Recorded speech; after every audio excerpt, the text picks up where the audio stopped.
Hello everyone, it's me Ash here on anerdlife, and you're watching another episode of Game Dev. A little bit of changing going on. We're going to go right into our game history so I can show you guys. I had to start over. I didn't have to. I just decided to start over. But I went back and I developed the same games we made last time with the same ratios of development that we had last time. And obviously there's some randomness to this because the same exact things we did before, we got usually on average much shittier scores. Our best game at this point is Lasers and Things with a 7.5 rating with 18,000 cells. The reason I started over is because I learned that about a lot of stuff, not about how to make good games because I'm still terrible at that, but I learned that you can actually make actual sequels once you unlock the sequels thing and so forth. So I wanted to make actual sequels, and I had already recorded about 7 episodes, and I had like 2 or 3 sequels for every one of these games. It just seemed like a waste to make all those sequels and then actually learn that you can actually make legitimate sequels through an actual mechanic in the game. So we started over, and we're gonna go ahead and get started right away with making the engine, the graphics, or the game engine that we wanted to make to begin with. Custom game engine, 50 RP. And at the end of last episode, this is exactly the point where we were, where we researched the game engine and we were about to make it. And I have plans for engines here, and this is how it's going to go. Okay, our first engine is going to be called the Lumberjack engine. It's going to be called Lumberjack, codename Lumberjack. You have fully researched this. Okay. So, Lumberjack. The next engine is going to be for our action games, and we'll do that when we can make like a 3D games, and it's going to be called Dreadbeard. And that's going to be our action. And then the Lumberjack, we're going to put out a Lumberjack 2, and it's going to be sort of like the Aurora engine. Our Lumberjack engine is going to have like a long lineage of making awesome RPG games on it, and it's going to be our RPG because I've learned that once 3D comes out, 2D version 3 comes out, and it's super expensive to buy, but it's like the best 2D graphics ever created. And 3D first comes out back whenever, you know, it's barely even a thing. Whenever it comes out about the same time that the 16-bit systems come out, and as you know, 3D wasn't really a big thing in those the Genesis and the Super Nintendo days. We have to wait until the 32-bit stuff comes out so we can put it on PlayStation and so forth. That said, we're gonna get right into this. We're gonna start making this thing. It's gotta have all the stuff, really. It's gotta have all the stuff. We don't really have a lot of money, so we're gonna go bankrupt. Or we're not gonna go bankrupt. We're gonna hit the negative probably. Between now and then, because we have to make a game also to make up the money again. And of course he scratches his head quite often, probably because this garage is like so shitty. It just has like lice infesting it, and he just has to stop and like vigorously scrape his scalp. The Nintendo NES has been released. Okay. We can now research the gamepad, which is actually, you know what? We weren't even going to use the gamepad anyway, so it doesn't really matter. We could have put it in this engine, actually, but we probably saved quite a bit of money by not. Your new game engine, Lumberjack, is now complete. So it's like Frostfire or Crytek. It's just like cool names that aren't really relevant to what you're actually doing with the engine. I mean, because Frostbite, really, if it was like literal, it would just be an engine that's really good at like generating frostbitten limbs. So he's like, oh man, that guy's limb, it's so black and gross, it looks so realistic, like he's really got frostbite. But that's not the case. It's just a cool name.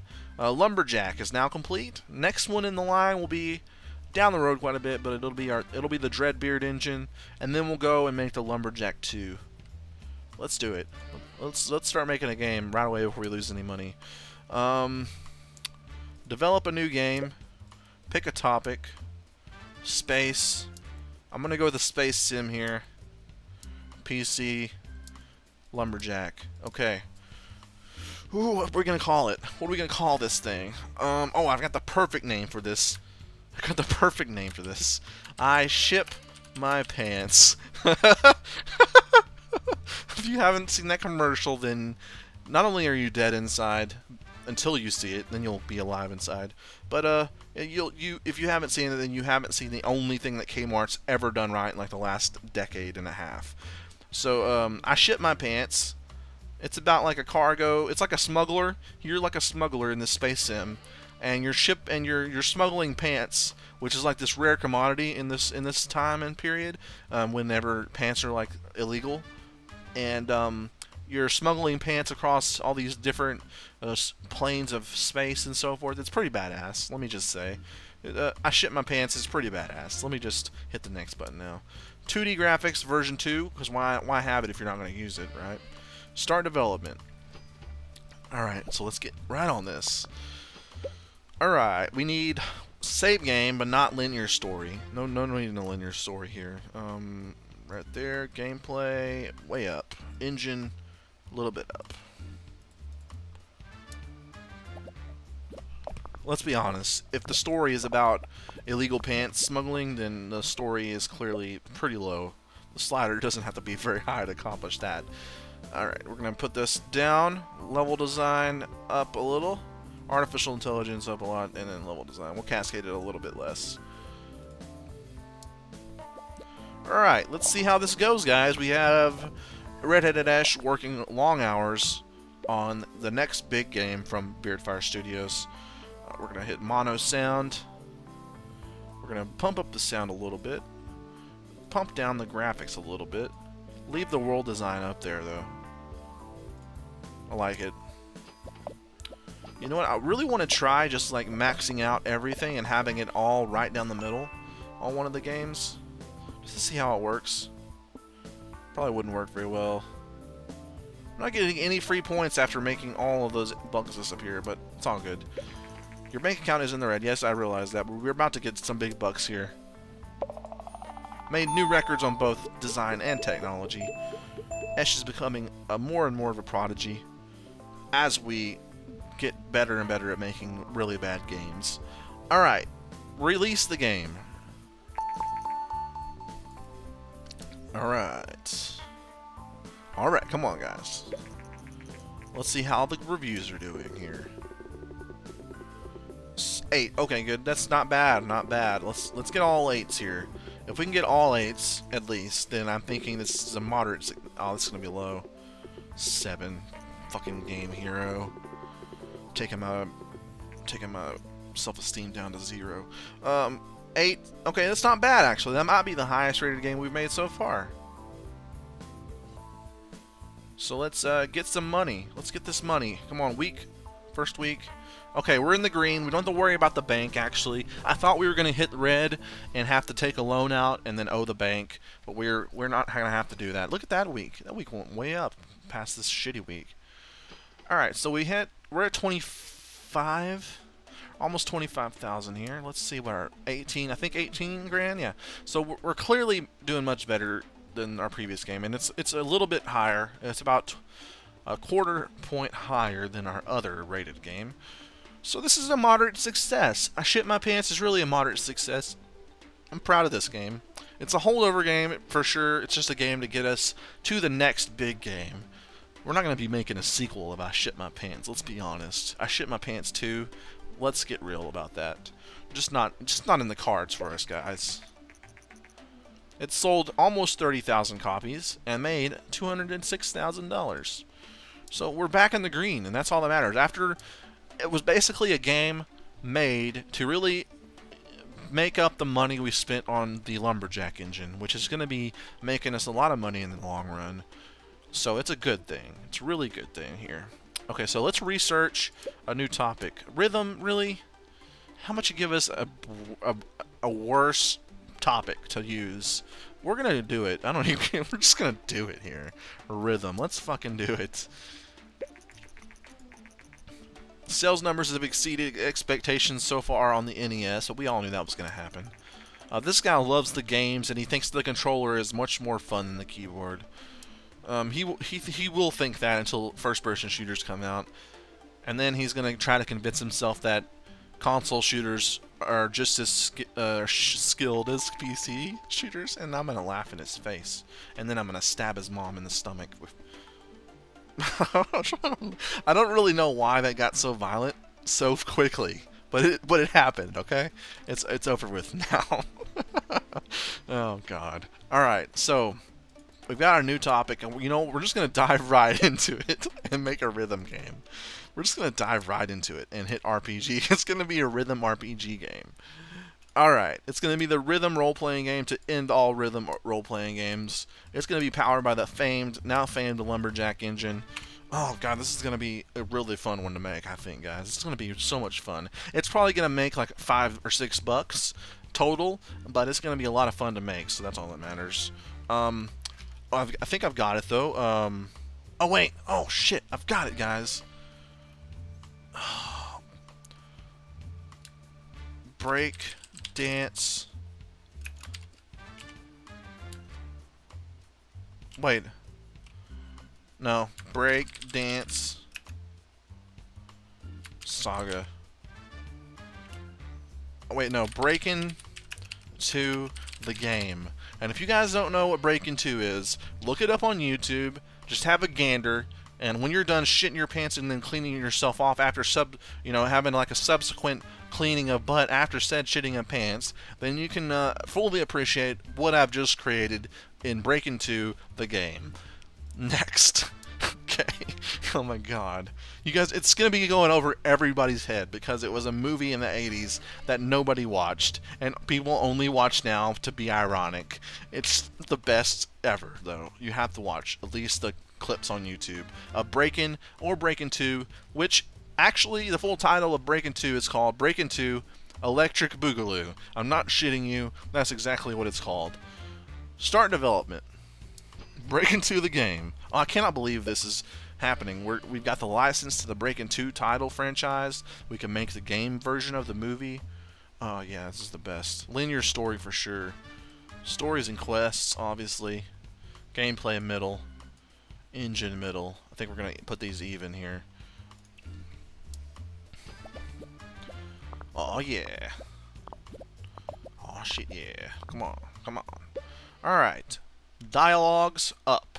Level design middle. Artificial intelligence down. Maybe not all the way down, but look at that. That looks good. I don't know. I think we probably should have had the level design a little bit up, actually. Don't you guys think that? Alright, we got mono sounds already selected. World design up, graphics up. Actually, this looks perfect. Let's just lead with that. Okay, let's see. Let's get rid of these bugs and hope for some bonus points. Breakin' 2 needs all the bonus points you can get, let me assure you. Alright. No records broken this time, but we did level up with the graphics version 2. Let's release this thing and see how it goes. Recent studies suggest the increasing variety of gaming devices all creates... Okay, so we're unlocking the ability to target an audience, which is age group. Actually, it's young, everyone, or mature, and now we get to pick that before we start a game. The first reviews of our newly released game, Breakin' 2 the game, came in. Let's see how it goes. Nice experience. Okay, that's mediocre, as expected. 8, very good. Okay, that's a surprise. 7, beautiful. And this guy's gonna give us a shit. Okay, 7. Their focus on dialogues served this game well. I can really imagine Breakin' 2 just being really all about the dialogues. All about the breakdancing 80s terminology. Let's hit research, go for target audience while this thing is coming in with the money. Big bucks. Not really. This is actually probably going to be really bad sales-wise. Breakin' 2, the game, is really failing us in terms of cash intake here. Following the massive success of the NES console, there are now rumors circulating that Vena, another Japanese company, is planning to release a home gaming console of their own, also known as, for you guys, Sega. And most people forget that Sega actually had the Master System before the Genesis came out, because the Master System was largely irrelevant thanks to the success of the NES. Alright guys, not huge sales. What was our last history game sales wise? They're 20. Okay, so actually I thought it did better than that. It didn't do that good though. So this one's actually doing decent, and it didn't get score wise. It's pretty. Our usual score is somewhere in the 7s. So really, we didn't fail ourselves too bad. We just didn't really take it to the next level with Breakin' Into the game, unfortunately. So we should. It's gonna be leveled out at about 24,000 here. So it's not going to be as good as I Shit My Pants, but it's going to be moderately close. Let's see here. Let's let it go. It's off the market. It made 170 grand. The Master System has now been confirmed, and it will be coming out pretty soon. We're not even going to bother with it, though. Alright, so we need to see if we can make some cash here. All these are kind of hard. Am I right? Yeah. Let's do this one now. We'll see if we can do this.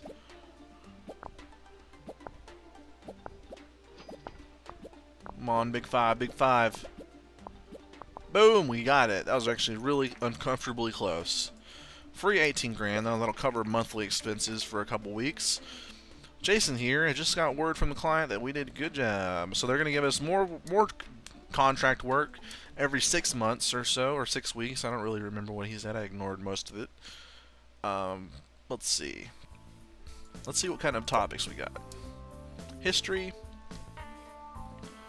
Let's go ahead and research pirates. Yes, let's do it. We'll have it in our back pocket.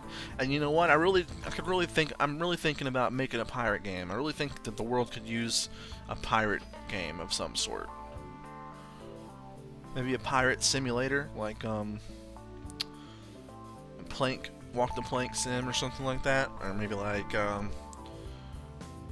rum drinking sim or something like that.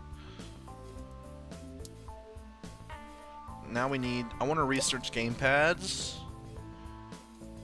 just to have it for our next engine, because we want to have gamepads researched so that we can eventually move into the consoles once we may wait, or we may actually jump in whenever the 16-bit consoles come out. We may wait until the PlayStation era, or we may just jump in early at the Super Nintendo, Sega Genesis era. I'm not real sure yet, but at least we have the option to put the gamepad in our engine, our next engine, if we want to. Alright, we need to develop a big game here. I think we're going to go with mature now that we have this option, and I think this will really help us focus in on our target audience, which is dirty old perverts and stuff. Alright, so let's pick a topic. Okay, let's see. Let's think about this. Pirate. Adventure. PC. Lumberjack. Okay, now it's a pirate adventure game here, guys. Wait. Scurvy.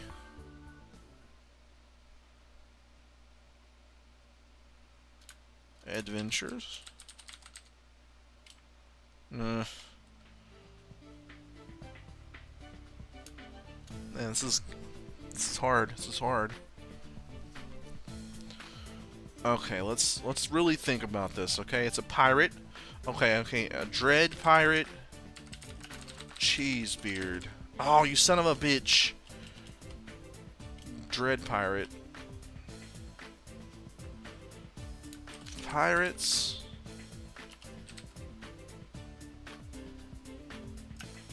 Pirates of...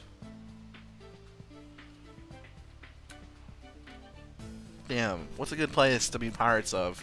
Like a good, like, scoundrelly place that has like a bunch of pirate history and stuff. Like, obviously Pirates of the Caribbean is taken.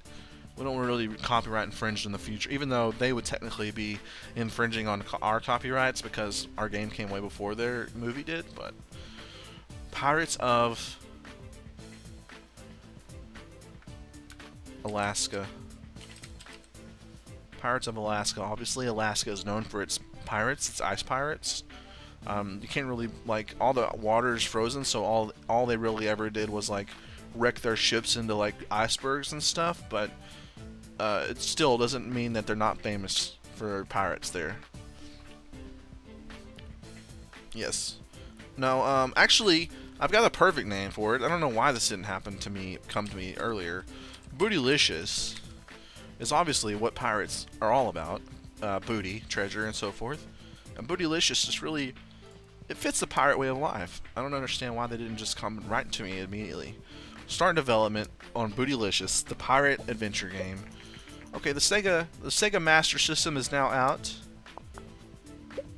And we have the option for a linear story and a save game, which is obviously two staples in gaming at this point. Stories and quests, gameplay. Let's do it that way. I like it. Alright, let's see what you got, Red-Headed Ash. Some person named Steve O'Connell is a reporter for the Planet GG. We've heard a rumor that your company is developing a game for mature audiences. Would you be willing to give an interview about this? Duh, Stephen O'Connell. Great, thank you for your time. I don't know what it is with this town, but like, they ask you for an interview and then they don't actually interview you. They just walk off. We will publish the interview next week. It would be pretty cool if later in this game's development, like if they added in like dialogue options for interviews and you could like pick how you want to respond, and that would like help your game a little bit or make it worse if you said something stupid. That'd be pretty cool. Dialogue's low, it's an adventure game here. Level design, very high. A little bit higher with artificial intelligence, but we don't want to like sacrifice entirely on dialogues. Planet GG has recently published an interview with Beardfire Studios. According to the interview, the company is working on its first game targeted at mature players. Esh, owner and CEO of Beardfire Studios, said, "We think that players are looking for more mature content in games, and we are willing to take the risk to give it to them." That's a good call on saying that, Esh. Many industry experts say that sooner or later games with mature themes will become more common. We are curious to see how the market will react to these games. I am too, buddy. I am too. It doesn't look like we're going to get... Okay, we have a whole nother... Actually, this could be a really good high score on design and technology since we have an entire additional stage to go through here. Okay. World design. Down a little bit. Not too far, though. We want graphics to be the mainstay. Maybe a little bit down, and this can be a little bit up. We're going to keep going with this. Okay, so basically the Sega Master System, it stirred up the market, but it's not being marketed very well in North America. Look at our hype. It's up to 11. It's up to 11. Alright. I like those points. New records on both design and technology with Bootylicious. We're breaking the mold of all the games. We're taking the whole industry to another level with Bootylicious. Let's release it.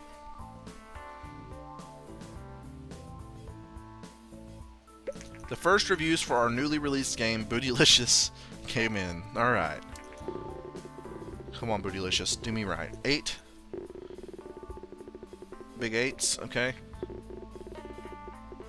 Big 9, nice. Oh, look at this guy. Okay, I thought he was going to give us a 7. Really good scores here. I think we got a high 8, which is the best score we've gotten so far. Maybe a middle 8. I don't really know how averages work here. Clearly, my math skills are terrible. Okay. Look at these numbers. Not super impressive, but, you know... What can you expect when you're you got one guy sitting in a garage with a broken down DeLorean